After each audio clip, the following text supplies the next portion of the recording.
Hello everyone, बहुत बहुत स्वागत है आपका अडानी एजुकेशन एकेडमी के इस यूट्यूब चैनल पर। तो थंबनेल में आप सभी बच्चे जान चुके हैं और देख चुके हैं कि आज की इस वीडियो में हम जो है बीएसटीसी और पीटीईटी के बारे में चर्चा करने जा रहे हैं।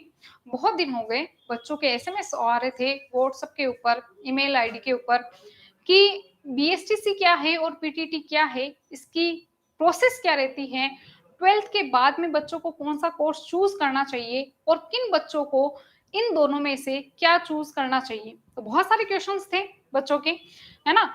और उन सारे क्वेश्चंस का आंसर जो है वो मैं मैसेजेस में नहीं दे सकती हूँ, या फिर क्योंकि लंबी प्रोसेस है तो हम फोन पे भी उसका रिप्लाई नहीं कर सकते हैं।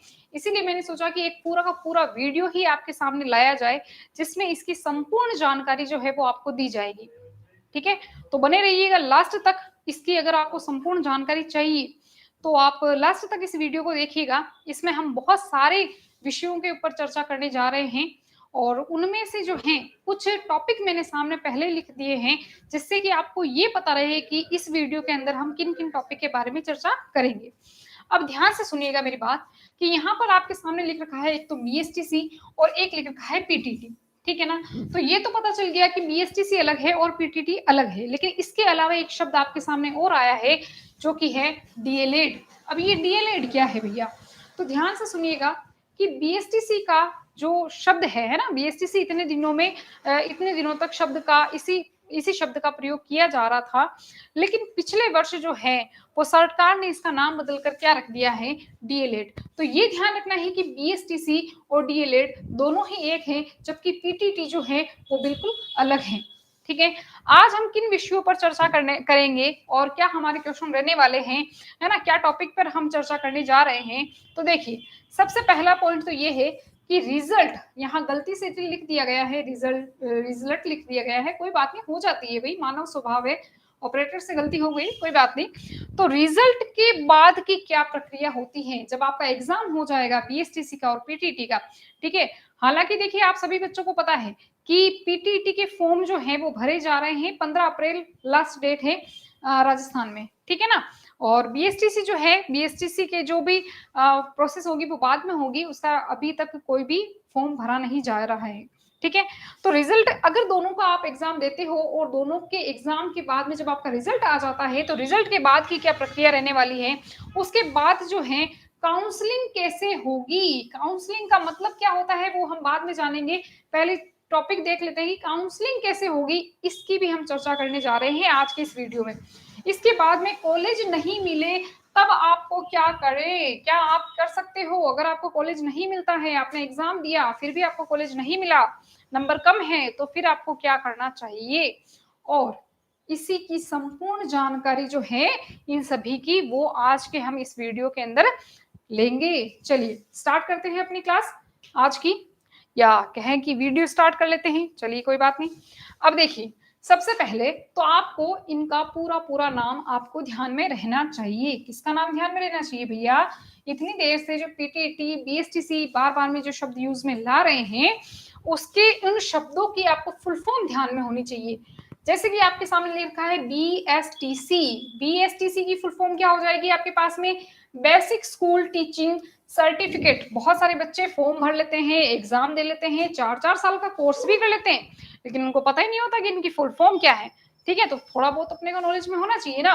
तो बीएसटीसी फुल फॉर्म आपके पास में हो गई क्या, बेसिक स्कूल टीचिंग सर्टिफिकेट। ज्यादातर बच्चे अभी तक भी इसी नाम का जो है, इसी नाम को रखते हैं और यही नाम जानते हैं। डीएलएड शब्द जो है वो बहुत सारे बच्चों को नहीं पता है, इसी का नाम बदलकर क्या कर दिया गया है, डीएलएड, जिसका की शाब्दिक यूं कह सकते हैं कि इसकी जो फुल फॉर्म होती है वो क्या होती है, diploma in elementary education, diploma in elementary education. ठीक है, और इसके बाद में जो है पीटीईटी, पीटीईटी शब्द का जो पूरा नाम है या फुल फॉर्म है इसकी, वो हो जाएगी आपके पास में प्री टीचर एजुकेशन टेस्ट। क्या हो जाएगी, प्री टीचर एजुकेशन टेस्ट। आप सब बोलोगे मैडम आप तो पहले लिख के आए हो, हैं आप लिख ही लेते हैं यहाँ पे, इतना टाइम किसके पास है बच्चों, आपको पता है कि ज्यादा लंबा अपने को वीडियो नहीं करना है, शॉर्ट रखना है, तो मैंने ये फुल फॉर्म वगैरह लिख दिए है ना, वरना अभी टाइम लग जाएगा ज्यादा। चलिए स्टार्ट करते हैं। अभी इन दोनों के बारे में हम जानकारी लेना स्टार्ट कर लेते हैं। ध्यान से सुनिएगा, मैं कुछ बेसिक चीजें आपको स्टार्टिंग से बता रही हूँ कि किसको क्या करना चाहिए, ठीक है। और कुछ भ्रांतियां भी है बच्चों के मन में, या कुछ लोग जो है भड़काऊ होते हैं, भड़का देते हैं कि ये नहीं करना चाहिए, इसमें ये प्रॉब्लम है, ये गलत है, ये सही है। ऐसा कुछ मेरे पास में थोड़ी प्रॉब्लम्स भी आई है कि बच्चों ने बोला कि हमें तो, हमारे को तो कुछ लोगों ने ये कहा कि नहीं बीएसटीसी ही करो, पीटी नहीं करनी है, ये तो बहुत ही लंबा प्रोसेस है, अच्छा प्रोसेस नहीं है। तो कुछ ऐसी भी चीजें मेरे सामने आई हैं। तो सबसे पहले हम जान लेते हैं कि बीएसटीसी और पीटीटी जो है, वैसे सभी बच्चों को पता है कि ये कब की जाती है। तो ये जो है, ये 12th कक्षा जो होती है, 12वीं कक्षा है, 12वीं कक्षा के बाद में जो है ये दोनों ही कोर्स आपको किए जाते हैं, या आप इन दोनों कोर्स को करते हो।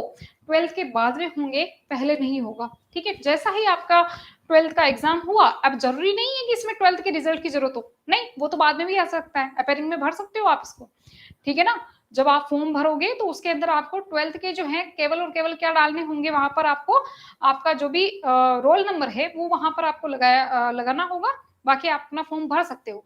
तो दोनों ही कोर्स जो है 12th के बाद में किए जाते हैं, ठीक है।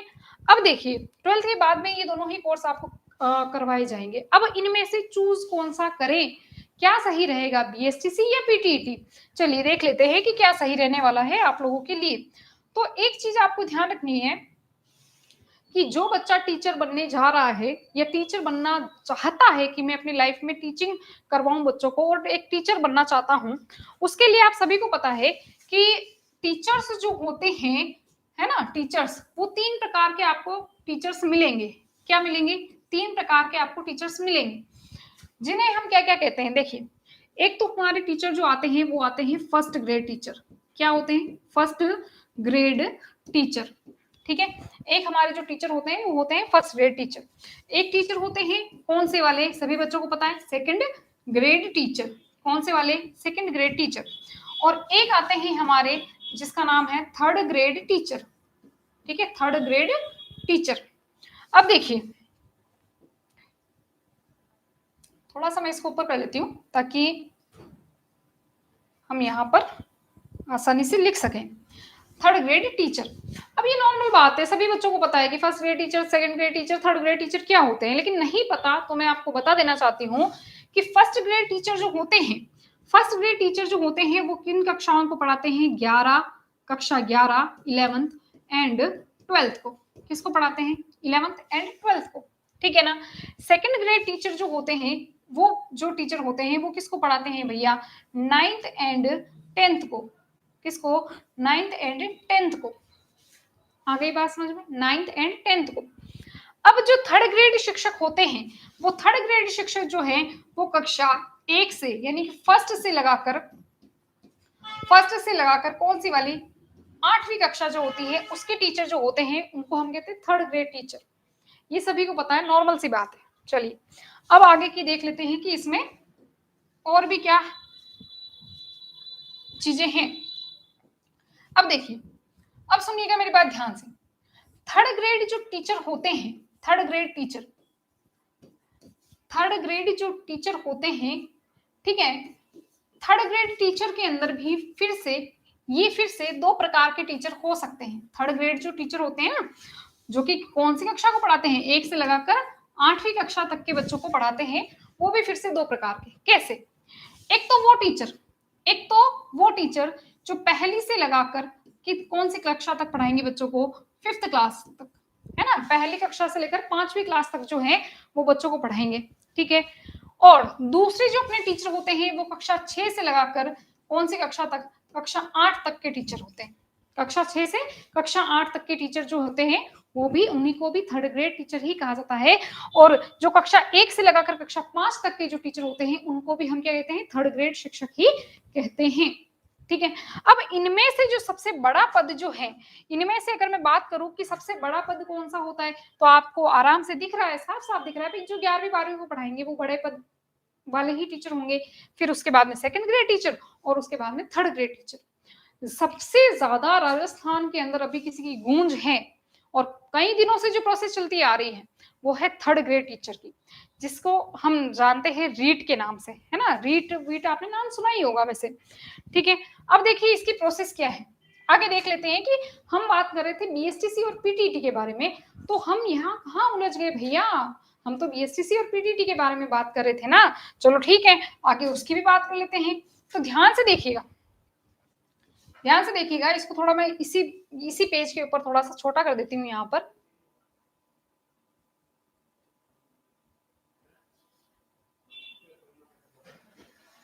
हाँ देखिए, अब हम बात कर रहे थे बीएसटीसी और पीटीटी के बारे में। तो देखिए बीएसटीसी जो होती है, बीएसटीसी, और एक आती है अपनी पीटीटी। क्या आती है? पीटीटी। बीएसटीसी जो होती हैं, अगर आप इसका एग्जाम देते हो, ध्यान से सुनिएगा मेरी बात, बीएसटीसी का अगर आप एग्जाम देते हो तो वो जो होती है आपकी, अगर आप एग्जाम देते हो और फिर आपको अगर कॉलेज मिलता है तो वो कॉलेज मिलता है आपको 2 वर्ष के लिए, यानी कि आपको इसका जो कोर्स करना है वो कितने वर्षों के लिए करना है? 2 वर्ष के लिए आपको कोर्स करना है। किसका? बीएसटीसी का। 12वीं के बाद में आपका फॉर्म भरा जाएगा, एक एग्जाम होगा जिसका कि नाम है बीएसटीसी, जिसका नाम चेंज कर दिया गया है डीएलएड। और अब ये जो कोर्स होता है वो कितने वर्ष का होता है? 2 वर्ष का। ठीक है, उसके बाद में हम पीटीटी की अगर बात करें, पीटीटी की अगर हम बात करें तो ये कोर्स जो है वो 2 भागों में बांट दिया गया है। कैसे? एक तो ये कोर्स होता है 4 वर्ष वाला, एक तो होता है 4 वर्ष वाला, और पीटीटी का एक कोर्स जो होता है वो होता है 2 वर्ष का। कितने वर्ष का? 2 वर्ष का। अब आप कहोगे 4 वर्ष वाले कौन करेंगे और 2 वर्ष वाले कौन करेंगे? तो रुको रुको बताती हूँ अभी आपको मैं। 2 वर्ष वाले वो बच्चे करेंगे जिन्होंने अपनी ग्रेजुएशन कर ली है। ग्रेजुएशन का मतलब कि बीए कर ली है या बीएससी कर ली है। 3 साल की जो ग्रेजुएशन होती है 12वीं के बाद में, जो कॉलेज पढ़ना जिसे अपन कहते हैं कि कॉलेज पूरी कर ली है, first year, second year, third year, अगर ये तीनों वर्षों की पढ़ाई उसने पूरी कर ली है तो अब अगर उसे टीचर बनना है तो उसके लिए कौन सा क्या करना पड़ेगा? उसको बीएड करनी पड़ेगी, और वो बीएड करने के लिए भी आपको फॉर्म भरना पड़ेगा जिसका कि नाम है पीटीटी। और ये पीटीटी का फॉर्म भरने के बाद में आपकी जो 2 वर्ष की जो है वो क्या हो जाएगी? आपकी 2 वर्ष की बीएड हो जाएगी। क्या हो जाएगी? 2 वर्ष की बीएड हो जाएगी। ठीक है ना। इसके अलावा अब हम बात करते हैं 4 वर्ष की। तो ये 4 वर्ष वाले बच्चे कौन से हैं? ये वो बच्चे हैं जो कि 12वीं के बाद में, जो कि क्या करते हैं? 12वीं के बाद में कोर्स करते हैं। जो कि बच्चे क्या कोर्स करते हैं? तो ये जो है, जैसे कि मान लीजिए कि कोई साइंस का बच्चा है, साइंस का बच्चा हो तो वो क्या करेगा? बीएससी करेगा। बीएससी तो करनी ही है उसको, अगर मान लो टीचर बनना है तो फिर उसको क्या करना पड़ेगा? नॉर्मल सी अपनी एजुकेशन जो है, ग्रेजुएशन जो है वो करनी पड़ेगी। तो बीएससी, या फिर अगर मान लीजिए कि वो बच्चा जो है वो मान लीजिए बीए का या आर्ट्स का बच्चा है तो उसको क्या करनी पड़ेगी? बीए करनी पड़ेगी। ठीक है ना, बीए या बीएससी करनी पड़ेगी। प्लस बीएससी और बीए, और इसी के साथ में वो क्या करना चाहेगा? वो बीएड भी तो करेगा, वो बीएड भी तो करेगा। पहले होता क्या था कि पहले जो है बच्चे अलग से बीएससी करते थे, 3 साल की होती थी, और उसके बाद में 2 वर्ष की जो है वो बीएड होती थी। अब यहाँ पर सरकार ने क्या किया है? इन दोनों को ही मिलाकर 4 वर्ष की क्या कर दी है? यहाँ पर बीएससी बीएड या बीए बीएड कर दी है, जिसी को अपना नाम वही पीटीटी के नाम से ही जाना जाता है। ठीक है ना। अब यहाँ पर देखो, ये दोनों जो है ये कितने वर्ष की होगी? 4 वर्ष की। अगर बच्चा इसे अलग करता है, अलग अलग करना चाहता है कि नहीं मैं 3 वर्ष पहले अलग करूंगा, मैं अपनी ग्रेजुएशन बिल्कुल अलग करूंगा और बीएड अलग करूंगा, तो 3 वर्ष तो किसमें चले जाते हैं? अपने ग्रेजुएशन में, और 2 वर्ष जो है वो किसमें चले जाते हैं? अपने वापस बीएड के अंदर। तो वहां पर वो कितने वर्ष लग जाते हैं? 5 वर्ष। लेकिन यहाँ पर जो है, यहाँ पर आपको ध्यान में रखना है कि अगर आप पीटीटी का फॉर्म भरते हो 12वीं के बाद में, तो यहाँ पर आपको जो है 4 वर्ष की आपकी क्या होगी? बीएससी बीएड या बीए बीएड जिसे आप कहते हो। तो बीएससी और बीए बीएड जो है वो दोनों ही कितनी मिलाकर 4 वर्ष की आपके सामने या आपको जो है वो करनी पड़ेगी। ठीक है, एक बात तो ये क्लियर हो गई। अब देखो ध्यान से सुनिएगा, अब सुनिएगा बात। अब हमने कहा था कि थर्ड ग्रेड टीचर जो होते हैं वो 2 प्रकार के हो सकते हैं, 1 से लगाकर 5वीं तक, और दूसरा जो होता है वो 6ठी से लगाकर 8वीं तक। ठीक है ना। अब यहाँ पर ध्यान से सुनना, ये टीचर बनने के लिए आपको क्या करना पड़ेगा? ये टीचर बनने के लिए आपको बीएसटीसी करनी पड़ेगी। अगर आपको 1 से 5वीं तक के बच्चों को पढ़ाना है, 1 से 5वीं तक का अगर आपको टीचर बनना है, तो उसके लिए आपको क्या करनी पड़ेगी? बीएसटीसी, जो कितने साल की होगी? 2 वर्ष की। 2 साल की आपके सामने आपके जो है वो कौन सी हो जाएगी? बीएसटीसी। इसके अलावा अगर आप चाहते हो कि नहीं मुझे तो छठी से लगाकर 8वीं तक पढ़ाना है बच्चे को। हम थर्ड ग्रेड की बात करें, अभी हम सेकंड ग्रेड फर्स्ट ग्रेड में नहीं आए हैं, ठीक है ना। अगर आपको जो है छठी से लगाकर 8वीं तक के बच्चों को पढ़ाना है, थर्ड ग्रेड टीचर बनना है कि कौन सी क्लास का, छठी से लगाकर 8वीं कक्षा का, तो आपको क्या करना पड़ेगा भैया, आपको पीटीईटी का एग्जाम देना पड़ेगा और 4 वर्षीय कोर्स आपको करना पड़ेगा, ठीक है ना। 4 वर्षीय कोर्स कर सकते हो, या फिर आप अलग अलग करना चाहो तो फिर आप 3 वर्ष की ग्रेजुएशन और 2 वर्ष की क्या कर सकते हो आप बीएड, लेकिन वो लंबा प्रोसेस हो जाएगा, उसमें 5 साल लगेंगे और इसमें केवल और केवल 4 साल लगेंगे आपके। मेरी बात समझ में आई क्या? पीटीटी किसके लिए जरूरी है और बीएसटीसी किसके लिए जरूरी है? बीएसटीसी 1 से 5वीं क्लास के जो बच्चे हैं उन्हीं के लिए जरूरी है, और पीटीटी जो है वो छठी से 8वीं तक के। अब एक और चीज मेरी बात ध्यान से सुन लेना कि यहाँ पर आपको ये ध्यान देना है कि अगर कोई बच्चा बीएसटीसी करता है, अगर कोई बच्चा बीएसटीसी करता है तो उसके बाद में वो केवल और केवल 1 से लगाकर 5वीं तक का ही टीचर बन सकता है। इसके अलावा वो लाइफ में कोई एग्जाम नहीं दे सकता है, इसके अलावा वो कोई एग्जाम नहीं दे सकता है, ठीक है ना। इसीलिए ज्यादातर बच्चे जो हैं वो यही सोचते हैं कि एक बार छोटी मोटी जॉब मिल जाने दो, है ना, एक बार छोटी मोटी जॉब मिल जाएगी, कम टाइम लग रहा है, 2 साल की बीएसटीसी है और 2 साल के बाद में अगर कोई वैकेंसी आती है तो हम फटाक से उसमें लग जाएंगे, हमें आगे कुछ नहीं करना है। जिन बच्चों को लगता है कि उन्हें आगे कुछ नहीं करना है और वो एक छोटी सी वैकेंसी के लिए वैकेंसी में ही खुश है, एक छोटी सी जॉब में ही खुश है, क्योंकि इसके बाद वो कुछ भी नहीं कर पाएगा, इस बीएसटीसी के बाद में करने के बाद में वो कोई एग्जाम नहीं दे सकता है। ध्यान से सुन लेना, ठीक है ना। तो अब मैंने आपको पहले स्टार्टिंग में बता दिया था कि बीएसटीसी किसे करनी चाहिए और पीटीटी किसने करनी चाहिए। तो बीएसटीसी उन बच्चों को करनी चाहिए जो एक छोटी सी जॉब में खुश हैं, वो कम समय में जॉब लगना चाहते हैं और आगे कोई बड़ा पद नहीं पाना चाहते हैं, वो केवल 1 से 5वीं तक के टीचर बनना चाहते हैं। तो उनके लिए जो है सबसे बेस्ट है वो कौन सा है, एक छोटी सी जॉब के लिए सबसे बेस्ट है बीएसटीसी। वो बीएसटीसी करो, बात खत्म, 2 साल की बीएसटीसी होगी, अगर वैकेंसी आ जाती है, तैयारी करते हो तो उस एग्जाम में आप लग सकते हो। बात समझ में आई क्या? ठीक है। दूसरी चीज यहाँ पर हम देख रहे हैं कि अगर रीट में उसको छठी से 8वीं तक का टीचर बनना है तो उसके लिए क्या जरूरी है? पीटीटी। क्या जरूरी है यहाँ पर? पीटीटी। अगर पीटीटी कोई विद्यार्थी करता है, कोई भी बच्चा पीटीटी का कोर्स करता है, तो अब ध्यान से सुनिएगा, पीटीटी कोर्स के अंदर बीएड भी हो रही है, बीएड भी हो रही है, ग्रेजुएशन भी हो रही है, और ग्रेजुएशन के आधार पर बहुत सारे एग्जाम्स क्लियर किए जा सकते हैं, ठीक है ना। तो यहाँ पर वो बच्चा अगर पीटीटी करता है, पीटीटी, तो वो जो बच्चा है वो थर्ड ग्रेड का एग्जाम भी दे सकता है, कौन सा वाला? छठी से 8वीं तक वाला। और वही बच्चा जो है वो सेकंड ग्रेड का एग्जाम भी दे सकता है, वही बच्चा सेकंड ग्रेड का एग्जाम भी दे सकता है, वही बच्चा जो है वो थर्ड ग्रेड का एग्जाम भी दे सकता है। उसके बाद में भी अगर उसे और आगे जाना है तो सिर्फ और सिर्फ 2 साल की होती है एमएससी, है ना, 2 साल की एमएससी, और एमए जो होता है ना, एमएससी या एमए जो है वो कर सकता है, और उसके बाद में जो है वो कौन सा एग्जाम दे सकता है? फर्स्ट ग्रेड का एग्जाम भी वो बच्चा दे सकता है। अब जैसा कि मैंने आपको बताया कि जो हमारी बीएसटीसी है ना, जो, अच्छा ये छोटा नहीं हो रहा है, कोई बात नहीं, चलो। अब देखिए बीएसटीसी के अंदर केवल और केवल बच्चा जो है वो केवल 1 से लगाकर 5वीं तक का ही टीचर बन सकता है, उसके अलावा कुछ नहीं कर सकता है। जबकि अगर कोई बच्चा पीटीईटी का एग्जाम देता है और पीटीईटी का कोर्स करता है, 4 वर्ष का कोर्स करता है, चाहे वो 2 वर्षीय कोर्स कर रहा हो, ठीक है ना, तो उसमें वो कौन कौन से एग्जाम दे सकता है? राजस्थान के सारे एग्जाम दे सकता है, ठीक है ना, सारे के सारे एग्जाम। कौन कौन से? आरएस का वो एग्जाम दे सकता है जो कि राजस्थान का सबसे बड़ा एग्जाम माना जाता है। इसके अलावा जो इंडिया का सबसे बड़ा एग्जाम है आईएएस, वो भी कर सकता है, जबकि बीएसटीसी में वो ऐसा नहीं कर सकता है, ठीक है। इसके अलावा आप चाहे तो पुलिस का, ठीक है ना, इसके अलावा आप चाहे तो पटवार का एग्जाम दे सकते हैं।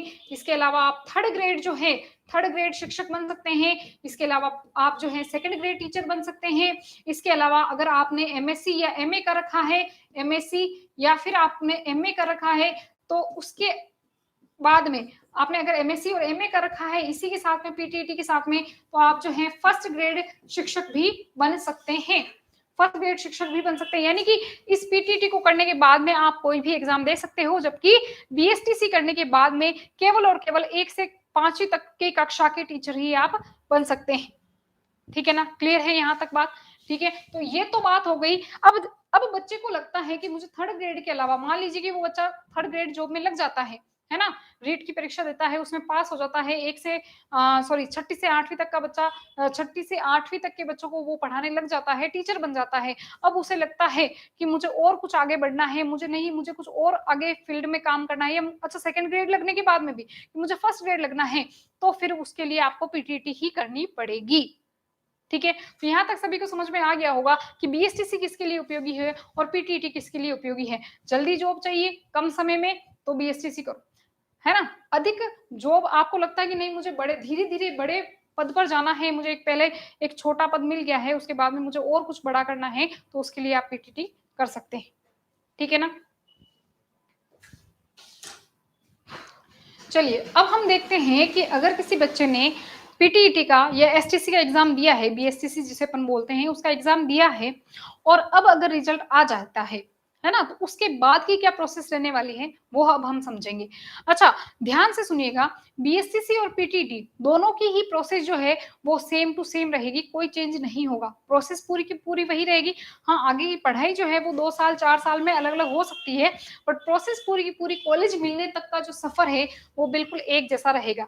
ठीक है, चलिए अब नेक्स्ट हम देख लेते हैं क्या कि आपका रिजल्ट आने के बाद में, यानी कि अब हमें करवानी है काउंसलिंग। क्या करवानी है हमें? काउंसलिंग। अब उसके क्या प्रोसेस रहती है वो हम देख लेते हैं। सबसे पहले आपको ध्यान रखना है क्या कि काउंसलिंग जो है, काउंसलिंग आईडी का प्रयोग करते हुए रजिस्ट्रेशन करना। सबसे पहले जो आपका पॉइंट आ जाता है यहाँ पर कि काउंसलिंग आईडी का प्रयोग करते हुए आपको क्या करना है? रजिस्ट्रेशन करना है। जैसे ही आपका रिजल्ट आता है, रिजल्ट के बाद में 1-2 दिन के बाद में ही काउंसलिंग की प्रोसेस शुरू हो जाती है, और प्रोसेस शुरू होने पर जो है आपको क्या करना है? आपकी काउंसलिंग आईडी का प्रयोग करते हुए। अब आप कहोगे काउंसलिंग आईडी क्या होती है और ये कहाँ पे मिलेगी हमें? तो भैया ये जो काउंसलिंग आईडी है वो कहाँ पर मिलेगी आपको? आपके रिजल्ट के ऊपर। किस पे? रिजल्ट के ऊपर मिलेगी आपको।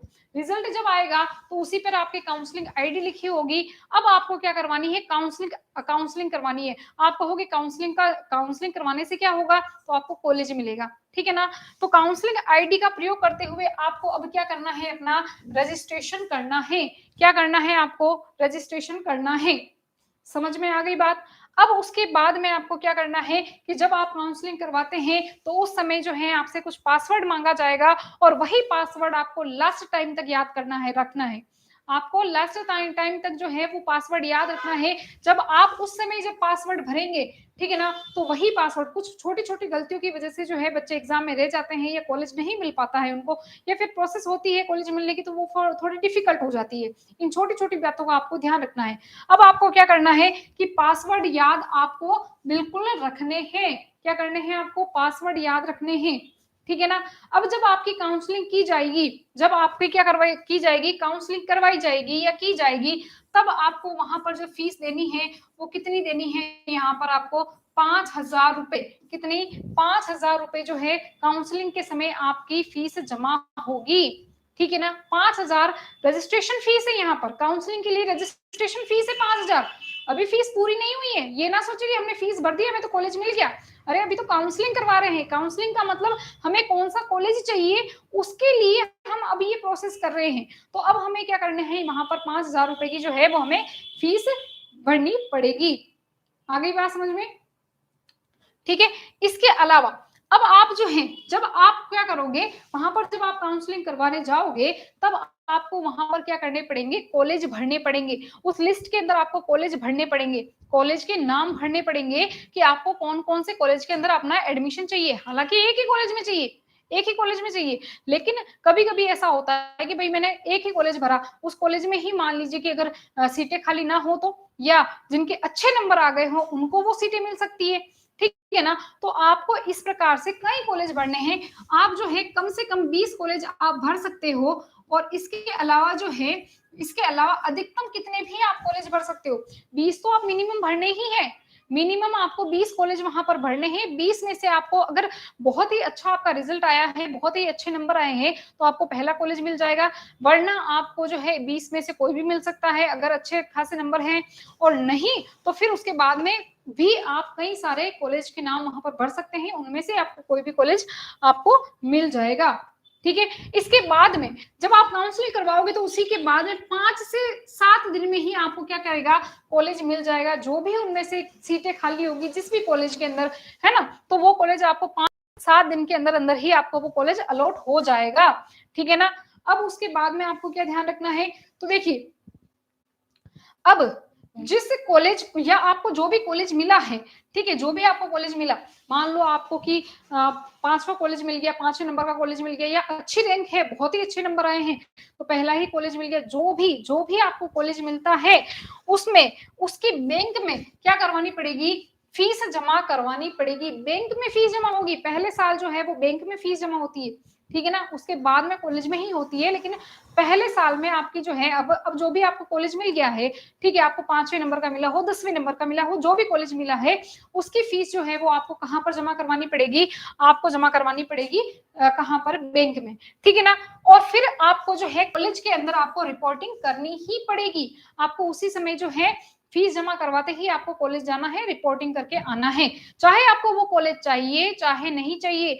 आपने मान लीजिए 20 कॉलेज भरे, आपको 10वें नंबर का कॉलेज मिला है, ठीक है, और आप चाहते थे कि मुझे पहला या दूसरा नंबर का कॉलेज मिलना चाहिए, अब उसकी प्रोसेस भी आगे होगी, ठीक है ना। लेकिन कोई भी कॉलेज हो, आप अगर बीएसटीसी या पीटीटी करना चाहते हैं, है ना, करना तो है ही, कैसे भी करके करना ही है, लेकिन कॉलेज वो नहीं चाहिए, लेकिन फिर भी उसी कॉलेज में जाकर आपको रिपोर्टिंग करनी पड़ेगी। और ये जो फीस होती है, अब ये फीस जो होती है वो 22,000 रुपए होती है। कितनी होती है, 22,000 रुपए। जिनको अगर पीटीटी या बीएसटीसी की कॉलेज करनी है, उसकी तैयारी करनी है, वो कॉलेज करना है, तो ही आप 22,000 रुपए भरवाएं। अगर आपको नहीं करना है कि मेरा तो कोई मूड नहीं है, बाद में मूड चेंज हो सकता है, तो ये 22,000 रुपए आपके वापस नहीं मिलने वाले भैया, तो आपको 22,000 रुपए जमा नहीं करवाने हैं। लेकिन आपको करना है, कॉलेज थोड़ा चेंज मिल गया है, आपको आशा है कि मुझे और कोई कॉलेज मिल जाएगा, या मुझे ठीक है नहीं भी मिलेगा तो भी मैं इसी कॉलेज में अपना कर लूंगा गुजारा, तो आपको 22,000 रुपए फीस जमा करनी है। अच्छा, एक चीज और ध्यान रखिए कि फीस जो है कुछ चेंज हो सकती है,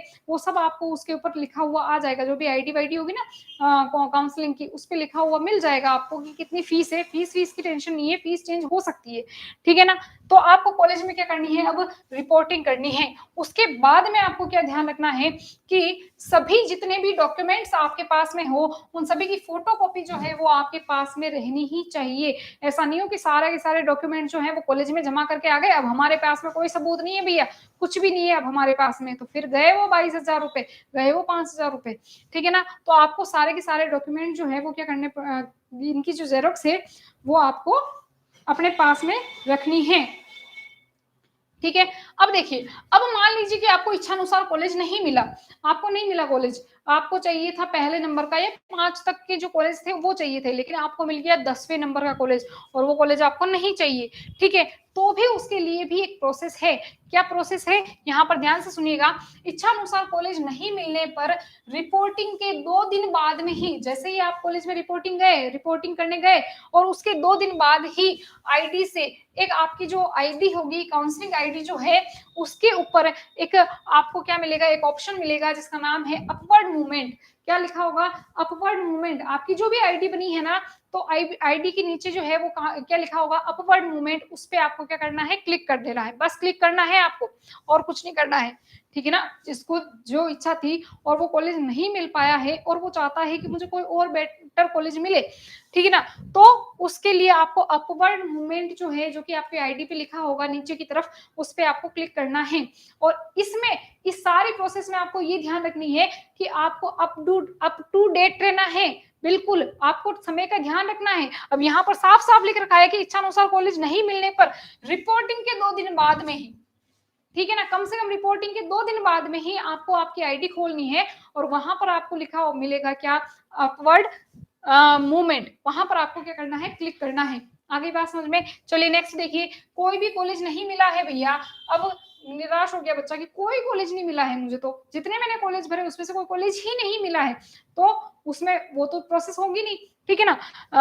22,000 तो आपने भर दिए मान लीजिए, अब कोई भी कॉलेज अगर आपको नहीं मिला है, तो आप अपनी आईडी का प्रयोग करके सेकंड काउंसलिंग के लिए रजिस्ट्रेशन कर सकते हैं या करें, ठीक है, अब आपको कोई कॉलेज मिला ही नहीं है। अब सेकंड काउंसलिंग, काउंसलिंग कितनी बार होगी? 3 बार, फर्स्ट, सेकंड और थर्ड। ठीक है, फर्स्ट काउंसलिंग में आपको कोई कॉलेज नहीं मिला है, अब आपको किस पे क्या करना है? आपको सेकंड काउंसलिंग करवानी है। क्या करवानी है? सेकंड काउंसलिंग करवानी है। ठीक है ना। कॉलेज अगर मिल जाता है तो कॉलेज या फिर कॉलेज की मिलने की संभावना अगर हो या कम हो, सॉरी, कॉलेज मिलने की अगर आपको आपके संभावना ही नहीं है कि कम है, मेरे को तो कॉलेज मिलेगा ही नहीं, इन 20 कॉलेज में से तो मुझे तो नहीं लग रहा कि कोई कॉलेज मिलेगा क्योंकि मेरे नंबर कम है। अगर नंबर कम है, कॉलेज मिलने की संभावना भी कम हो जाती है, तो उसमें क्या करना है? होने पर ऑल इन राजस्थान पर आपको क्या करना है? क्लिक करना है। आईडी पर जाएंगे और आईडी पर नीचे लिखा होगा ऑल इन राजस्थान। तो राजस्थान का अगर कोई कॉलेज है जिसमें अगर मान लीजिए सीटें खाली है ना, तो वहां पर आपको जो है वो कॉलेज मिल जाएगा। ठीक है ना, राजस्थान का जो है वो कॉलेज आपको मिल जाएगा अगर वहां पर सीटें खाली हैं, और जो कॉलेज आपने भरे हैं उनमें से अगर कोई नहीं मिला है तो वहां पर वो जो है आपको कॉलेज मिल जाएगा। यहां तक बात समझ में आ गई होगी। ठीक है, चलिए अब मान लीजिए कि आपको कोई भी कॉलेज नहीं मिलता है। ठीक है, कोई भी कॉलेज नहीं मिलता, आपने ऑल इन राजस्थान भी कर लिया, आपको कोई कॉलेज नहीं मिलता है, तब क्या होगा? अगर आपको कोई कॉलेज नहीं मिलता है तो आपकी जो काउंसलिंग फीस है 5,000 रुपए, 5,000 रुपए वो आपको ऐसे की ऐसी मिल जाएगी। ठीक है ना, कॉलेज ही नहीं मिला, हमने काउंसलिंग किया, कॉलेज ही नहीं मिला तो 22,000 तो कहीं जमा कर ही नहीं सकते ना, कॉलेज मिलेगा तो 22,000 जमा करेंगे। ये ना सोचिए 22,000 का क्या होगा, अरे कॉलेज ही नहीं मिला तो 22,000 कहाँ जमा करेंगे? नहीं जमा करवाने ना, सिर्फ 5,000 जमा कराए तो 5,000 रुपए आपके पूरे के पूरे मिल जाएंगे। लेकिन अगर आपको कॉलेज मिल जाता है और आप वहां पर एडमिशन नहीं लेना चाहते हैं, आपने मन बना लिया है कि मुझे एडमिशन लेना ही नहीं है, मुझे बीएसटीसी पीटीटी करनी ही नहीं है, ठीक है, और आपने जमा कितने करा रखे हैं? 5,000 रुपए। कॉलेज अगर मिल जाता है और आपको कोर्स नहीं करना है तो उस टाइम पे आपको क्या होगा? उस समय में 5,000 में से 500 रुपए कटकर आपके पास में 4,500 रुपए जो हैं वो फिर से आपके अकाउंट में आ जाएंगे। कहाँ आ जाएंगे? आपके अकाउंट में वो पैसे जो है वो आ जाएंगे। अगर कॉलेज मिल जाता है तो 4,500 ही देंगे, आप नहीं करना चाहते हो, वो आपकी इच्छा है ना। और अगर कॉलेज नहीं मिलता, बिल्कुल कॉलेज ही नहीं मिला, तो वो 5,000 जो है वो आपके अकाउंट में आ जाएंगे। आगे बात समझ में? चलिए नेक्स्ट चीज देख लेते हैं अपन। अब देखिए, कॉलेज नहीं मिलने की स्थिति में या कॉलेज जाना ही नहीं चाहते हैं, तो मैंने वही बात बताई है, अगर कॉलेज नहीं मिल रहा है आपको, तब तो आपके अकाउंट में कॉलेज ही नहीं मिला है तो फिर से 5,000 रुपए जो है वो आपके अकाउंट में आ जाएंगे। और अगर कॉलेज नहीं जाना चाहते हैं, कॉलेज तो मिल गया है, तब इस स्थिति में 500 रुपए कटकर आपके जो अकाउंट में जो है वो कितने रुपए आ जाएंगे? 4,500 रुपए आ जाएंगे। तो ये पूरी की पूरी जो प्रोसेस होती है वो होती है अपने बीएसटीसी एंड पीटीईटी की। दोनों सेम प्रोसेस है, ज्यादा कोई चेंज नहीं है। चेंजेस कब आएंगे? जब आपको कॉलेज मिल जाएगा, आप अपनी पढ़ाई स्टार्ट करोगे, बीएसटीसी में 2 साल अपने लगाओगे और पीटीटी में 4 साल अपने लगाओगे, या 2 वर्ष की पीटीटी है तो फिर वो अलग चीज है। आगे यहाँ तक समझ में? तो अब सभी बच्चों के डाउट्स जो हैं वो क्लियर हो गए होंगे, कैसे पैसे मिल सकते हैं, कैसे नहीं मिल सकते हैं, कॉलेज मिलने पर क्या करना चाहिए, कॉलेज नहीं मिलने पर जो है इस स्थिति में बच्चे क्या कर सकते हैं, कैसे अपनी फीस जो है वो रिफंड कर सकते हैं, कैसे पा सकते हैं उस फीस को, ये आप सभी को पता चल गया होगा। इसके अलावा भी बहुत सारे डाउट्स हमने यहाँ पर क्लियर कर दिए हैं, किन बच्चों को बीएसटीसी करनी चाहिए और किन बच्चों को जो है वो पीटीटी का कोर्स करना चाहिए। अगर वो उच्च पदों पर जाना चाहते हैं और कई एग्जाम्स देना चाहते हैं अपनी लाइफ में, तो वो बच्चे जो है वो पीटीटी को चूज करें। और बच्चे नहीं चाहते हैं, सिर्फ यही चाहते हैं कि हमें तो केवल और केवल क्या करना है, हमें केवल और केवल एक ही बार में, एक ही जिंदगी में एक ही बार हमें जो है गवर्नमेंट जॉब लगना है और छोटे पद पर लगना है, जल्दी लगना है, तो वो जो बच्चे हैं वो बीएसटीसी को चूज कर सकते हैं। ठीक है, तो आज का जो हमारा वीडियो था जो बीएसटीसी और पीटीटी के ऊपर था, थैंक यू।